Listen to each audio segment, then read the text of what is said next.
좋은 날입니다. 6월 25일 GT 묵상이 함께 하신 여러분 환영하고 축복합니다. 오늘은 열왕기상 21장 17절에서 29절 말씀으로 회개하는 아합이란 제목으로 하나님 말씀 나누겠습니다. 본문 말씀 함께 읽어봅니다. 여호와의 말씀이 디셉 사람 엘리야에게 임하여 이르시되 너는 일어나 내려가서 사마리아에 있는 이스라엘의 아합 왕을 만나라. 그가 나봇의 포도원을 차지하러 그리로 내려갔나니 너는 그에게 말하여 이르기를 여호와의 말씀이 내가 죽이고 또 빼앗았느냐고 하셨다 하고 또 그에게 이르기를 여호와의 말씀이 개들이 나봇의 피를 핥은 곳에서 개들이 내 피 곧 내 몸의 피도 핥으리라 하였다 하라. 아합이 엘리야에게 이르되 내 대적자여, 내가 나를 찾았느냐? 내가 찾았노라.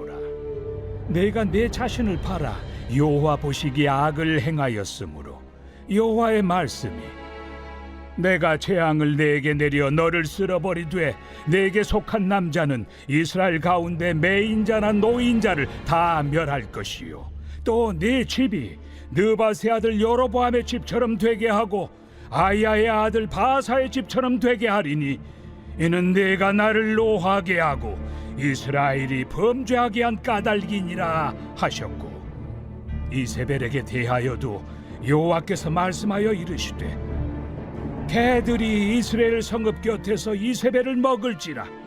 아합에게 속한 자로서 성읍에서 죽은 자는 개들이 먹고 들에서 죽은 자는 공중의 새가 먹으리라고 하셨느니라.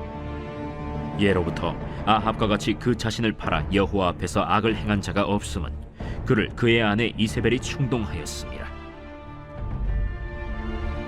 그가 여호와께서 이스라엘 자손 앞에서 쫓아내신 아모리 사람의 모든 행함과 같이 우상에게 복종하여 심히 가증하게 행하였더라. 아합이 이 모든 말씀을 들을 때 그의 옷을 찢고 굵은 배로 몸을 동이고 금식하고 굵은 배에 누우며 또 풀이 죽어 다니더라. 여호와의 말씀이 디셉 사람 엘리야에게 임하여 이르시되 아합이 내 앞에서 겸비함을 네가 보느냐? 그가 내 앞에서 겸비함으로 내가 재앙을 저희 시대에는 내리지 아니하고 그 아들의 시대에야 그의 집에 재앙을 내리리라 하셨더라. 오늘 17절부터 19절을 먼저 보면 엘리야에게 나봇의 포도원에 대한 심판을 예언하시는 하나님의 모습을 보게 됩니다. 우리가 지난 시간 나눴었죠. 나봇의 포도원을 강제로 빼앗았습니다. 그것을 빼앗기 위해서 나봇을 죽였고 그것으로 인해서 하나님은 극한 진노 가운데 임하였다라는 사실이에요. 그래서 17절에 엘리야를 직접 부르시고 보내십니다. 그동안 엘리야가 등장하지 않고 어느 선지자, 또 다른 선지자 이렇게 이름은 거명되지 않았던 또 다른 선지자들을 통해서 하나님이 계속해서 메시지를 주셨습니다. 그런데 이 사건이 얼마나 심각했는지 하나님께서 다시 엘리야를 등판시켰다라는 것을 알 수 있고요. 그리고 나서 19절에 이렇게 말합니다. 너는 그에게 말하여 이르기를 여호와의 말씀이 내가 죽이고 또 빼앗았느냐고 하셨다 하고 또 그에게 이르기를 여호와의 말씀이 개들이 나봇의 피를 핥은 곳에서 개들이 내 피 곧 내 몸의 피도 핥으리라 하였다 하라. 아멘.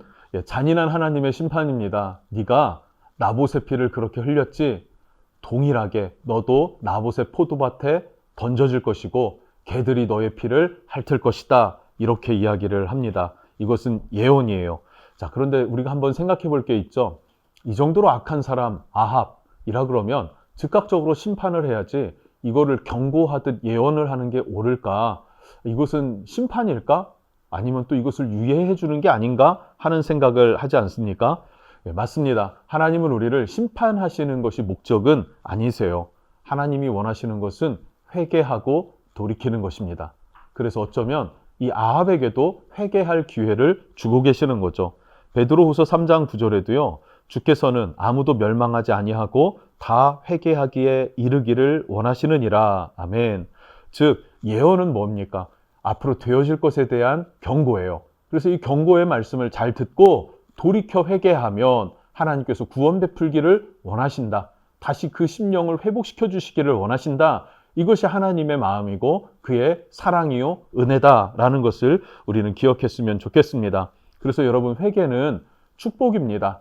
회개는 저주, 회개는 사망, 이것을 돌이킬 힘이 있어요. 그래서 저주와 사망에서 축복과 생명으로 돌이키는, 반전시키는 능력, 그것이 어디에 있습니까? 회개에 있습니다. 그리고 고통의 멍에에 죄짐을 예수 그리스도 십자가 앞에 회개하여 내려놓고 씻음받아서 자유를 얻어서 기뻐하고 감사하고 즐거워하는 저와 여러분이 되었으면 좋겠습니다. 혹 여러분 심령 가운데에 아합 같은 죄, 물론 똑같은 죄가 아닐지라도 하나님의 말씀 앞에 범죄한 것이 기억난다면, 그리고 악한 것과 선한 것을 구분하지만 내가 선한 길로 갈 힘이 없어서 악한 길로 나아가서 죄를 진 것이 있다면 하나님 앞에 회개하고 돌이킬 때 하나님은 우리를 새롭게 하시고 또 선한 길로 나아갈 힘을 주실 것입니다. 회개는 축복인 것을 기억합시다. 자, 두 번째로 20절부터 26절을 보면요, 아합과 이세벨도 하나님이 저주하시죠. 이세벨에게 내려질 심판, 그 최후에 대해서 이야기를 하고 계십니다. 아합은 하나님 보시기에 매우 악한 행동을 했습니다. 그럼 그 결과는 무엇인가에 대해서 말해주고 있는데 22절을 보면 느밧의 아들 여로보암의 집, 이미 멸망했죠. 다 그 가족들이, 그 씨가 다 없어졌습니다. 또 바하사의 집은 어떻게 됐습니까? 바하사의 집, 그도 여로보암의 집과 같이 다 멸절당했습니다. 그런데 아합아, 너도 이와 같이 될 것이다, 이렇게 얘기를 하고요. 그리고 23절, 이세벨도 개별적으로 언급하면서 개들이 물어 뜯을 것이다 라고 이세벨에 대해서도 아합과 동일한 심판, 동일한 최후를 맞이할 것에 대해서 예언합니다. 이세벨에 대하여도 여호와께서 말씀하여 이르시되 개들이 이스라엘 성읍 곁에서 이세벨을 먹을지라. 이스라엘 성읍에서 어떻게 해요? 그 주변에서 개들에게 뜯겨 먹히는 일이 있을 것이다, 이렇게 예언을 했단 말이죠. 뿐만 아니라 28절에 아합에 대해서 이렇게 얘기를 합니다. 예로부터 아합과 같이 그 자신을 팔아 여호와 앞에서 악을 행한 자가 없음은 그를 그의 아내 이세벨이 충동하였음이라. 뭐라 그럽니까? 아합은요, 자기를 팔아서, 자기 자신을 팔아서 여호와 앞에 악을 행한 자다, 이런 사람은 역사 속에 없었다. 지금껏 보지 못한 그런 캐릭터다. 왜 이렇게 되었느냐? 그의 아내 이세벨이 충동했기 때문이다 라고 이야기를 하고 있죠. 이세벨의 충동으로 인해서 믿음이 없었던 아합, 믿음이 견고하지 못했던 아합은 어떻게 해요? 흔들렸고 끌려다니고 하나님과 멀어지면서 저주 가운데 거하게 됐다 하는 것을 기억합시다. 세상에는요, 거짓 진리들이 많고 그 거짓 진리들이 우리를 충동하고 이끌어갈 때가 있습니다. 그럴 때 우리는 말씀과 또 기도의 자리에서 하나님의 뜻을 구하고 하나님의 길로 나아갈 줄 알아야 되는 줄로 믿습니다. 여러분 마음에 어떤 충동적인 결단, 충동적인 마음들이 올라오십니까? 우선 선택하기 전에 하나님 앞에서 기도하시길 바라고요. 또 말씀 앞에서 하나님의 뜻이 무엇인지를 지속적으로 묵상하고 주야로 묵상하는 여러분 되시기를 주님 이름으로 축복합니다. 왜냐하면 지금도 세상의 많은 것들이 우리를 혼미하게 하고 유혹하기 때문에 그렇습니다. 자, 마지막 세 번째는요, 27절부터 29절입니다. 회개하는 아합의 모습을 볼 수 있어요. 지금 엘리야는 아합에게 정말 잔인한 예언을 하고 있지 않습니까? 그런데 아합도 아는 거예요. 무엇을 합니까? 자기가 얼마나 악한 자였는지를, 자기가 얼마나 하나님의 은혜와 그 긍휼을 배신했는지를 자기도 돌아보면 아는 거예요. 그리고 두려운 것입니다. 왜 두렵습니까? 지금껏 엘리야가 했었던 모든 하나님의 대언의 말씀들은 이루어졌기 때문에 무서운 줄을 아는 것입니다. 엘리야뿐만 아니라 하나님의 선지자들이 아합에게 찾아왔을 때에는 승리를 주셨고 그 말대로 이루어졌던 기적들을 지속적으로 경험하지 않았습니까? 어떤 일들이 있었습니까? 갈멜산의 표적이 있었습니다.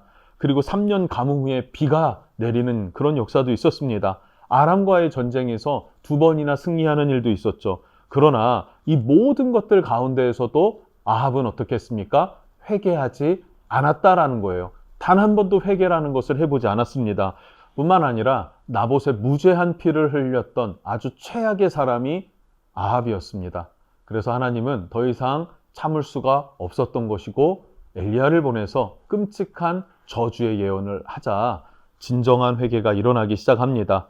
물론 이것이 일시적일 수는 있어요. 그러나 아합은 진심으로 회개했구나라는 모습을 볼 수 있는 장면입니다. 27절입니다. 아합이 이 모든 말씀을 들을 때에 그의 옷을 찢고 굵은 배로 몸을 동이고 금식하고 굵은 배에 누우며 또 풀이 죽어 다니더라. 이렇게 얘기를 해요. 자, 아합이 이 모든 말씀을 들을 때 회개의 마음이 일어나기 시작하더라. 하나님의 말씀은 생명이에요. 왜 생명입니까?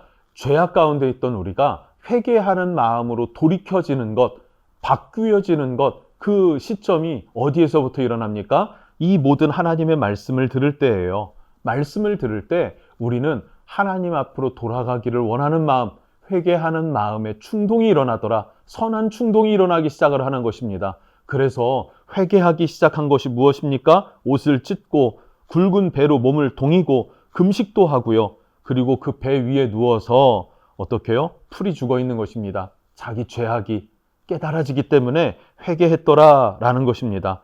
그러자 29절에 이렇게 또한 하나님께서 말씀하시는 거죠.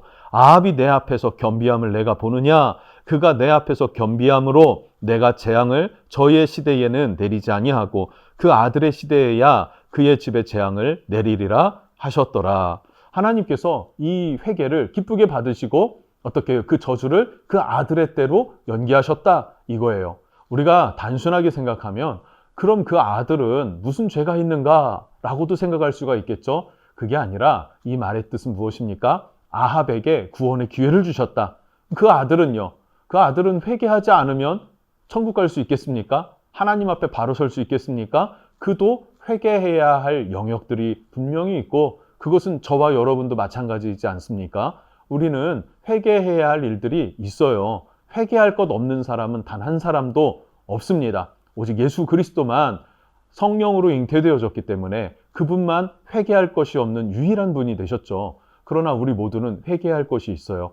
그러니까 이 말은 아합의 저주를 옮기셨다. 생명의 길을 여셨다. 이렇게 우리가 볼 수 있는 것입니다. 마지막으로 다시 한번 여러분들에게 권면하는 것은 회개는 축복이다라는 거예요.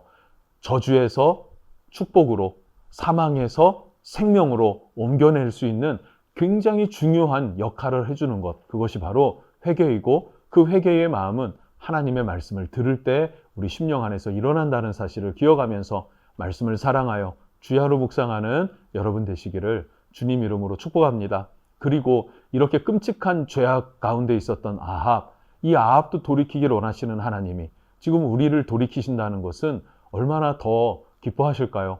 또 얼마나 우리를 원하실까요? 그 주님께로 나아갈 수 있는 은혜가 있기를 원합니다. 기도하겠습니다.